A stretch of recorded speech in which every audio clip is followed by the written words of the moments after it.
Hoy vamos a meternos de lleno en una historia alucinante, una historia de revolución, de lucha y del nacimiento de una nación.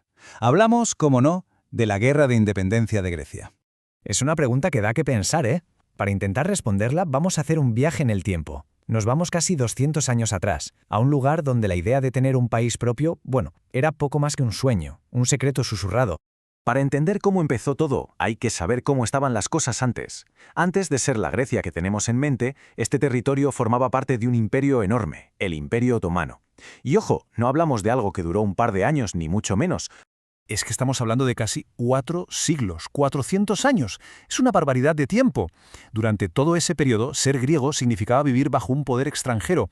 Y claro, esa situación inevitablemente generaba una tensión constante. Y aquí es donde estaba el meollo de la cuestión. Teníamos un auténtico choque de trenes. Por un lado, estaba la identidad griega, que era súper fuerte. Se mantenían unidos por su religión, la ortodoxa, y por su lengua. Además, muchos de sus comerciantes eran gente con bastante éxito. Pero claro, la otra cara de la moneda era muy distinta. El día a día significaba pagar impuestos altísimos y socialmente estar un escalón por debajo, sin los mismos derechos que la población musulmana del imperio. Y mientras todo esto pasaba, desde el resto de Europa empezaban a soplar vientos de cambio. Ideas como la libertad, la igualdad, todo lo que trajo la Ilustración y la Revolución Francesa empezaron a calar hondo. Y la gente empezó a hacerse una pregunta muy lógica. Oye, si otros pueblos están consiguiendo ser libres, ¿por qué nosotros no? Bien, así que tenemos las ideas. Pero, ¿cómo se pasa de una idea a una revolución? Pues vamos a ver cómo todo esto dejó de ser una simple charla de café para convertirse en un plan de acción. Un plan muy organizado y, sobre todo, secreto. Y aquí entra en juego la pieza clave de todo este puzzle, la filikietería, que se traduce como la sociedad de amigos. Y que nadie se confunda, no era un club social para pasar el rato, para nada. Era, literalmente, el motor secreto de la revolución. La fundaron unos comerciantes griegos y su objetivo era uno y solo uno: organizar un levantamiento armado para lograr la independencia. Así de claro. Y que nadie piense que iban improvisando sobre la marcha. Para nada. Tenían un método muy currado.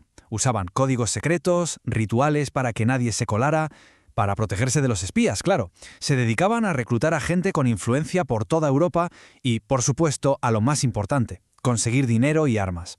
Estaban preparando la guerra a conciencia, paso a paso.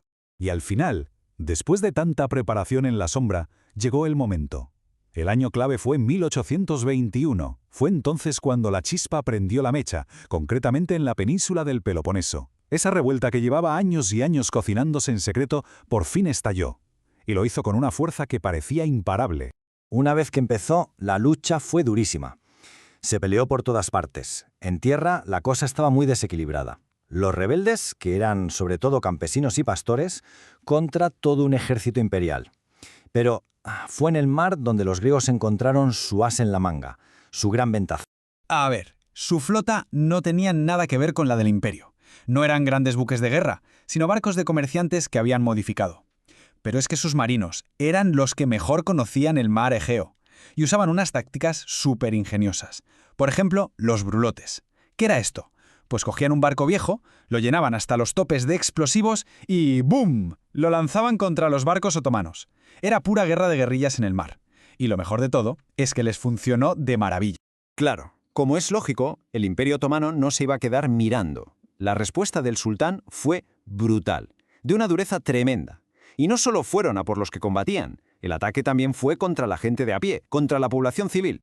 Y de entre todos los horrores, hubo un episodio que lo cambió todo: la masacre de Quíos. Las tropas otomanas llegaron a la isla y lo que hicieron allí fue una auténtica carnicería, algo que dejó helada a toda Europa. Murieron miles de personas y otras miles fueron vendidas como esclavos. Pero lo increíble es que este acto tan salvaje, que buscaba aplastar la rebelión, consiguió justo lo contrario. Hizo que de repente el mundo entero pusiera sus ojos en Grecia. Y a partir de barbaridades como la de Quíos, la guerra cambió de escala. Ya no era un asunto interno del Imperio Otomano, no. El conflicto se hizo internacional. Y las grandes potencias de Europa, claro, empezaron a mover ficha. Entonces surgió un movimiento súper interesante llamado filohelenismo. La palabra significa simplemente amor por lo griego, y es que muchísima gente en Europa, intelectuales, artistas, ciudadanos de a pie, sentían una admiración enorme por la Grecia clásica, así que apoyaron la causa griega con todo. El caso más famoso es el del poeta Lord Byron, que no solo apoyó con palabras, se fue a Grecia a luchar y de hecho murió allí. Todo este apoyo popular fue clave para presionar a los gobiernos. Pero el sultán no se iba a rendir. Como veía que no podía acabar con la revuelta por sí solo, jugó su carta más fuerte. Pidió ayuda a Egipto. Y aquí la historia dio un giro dramático para los griegos. El ejército egipcio que llegó, liderado por un tal Ibrahim, era moderno, estaba súper bien disciplinado y era muy superior. Desembarcó en Grecia y empezó a arrasar. La revolución, de repente, estaba al borde del colapso total. Y justo ahí, cuando todo, pero todo parecía perdido, pasó lo que nadie esperaba. Las flotas de Gran Bretaña, Francia y Rusia aparecieron en la bahía de Navarino.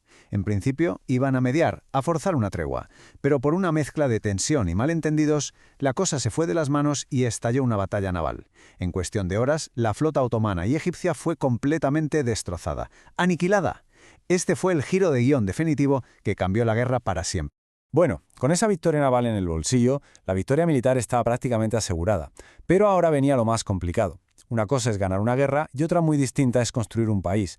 Había que pasar de ser un grupo de rebeldes a crear un Estado que funcionara y empezar literalmente desde cero.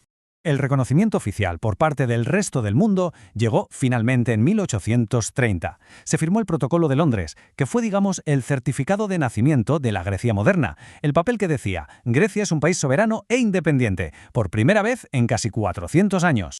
Pero claro, tener el papel no lo soluciona todo. Los primeros años fueron un auténtico caos. El primer líder, Ioannis Kapodistrias, intentó poner orden, pero las peleas internas por el poder eran brutales, tanto que al final lo asesinaron. Esto nos deja una lección muy clara. Ganar la guerra es solo la mitad del trabajo. Construir la paz es infinitamente más difícil. Al final, las potencias europeas volvieron a intervenir e impusieron una monarquía. Y aquí está la clave para entender por qué esta guerra es tan importante, mucho más allá de Grecia.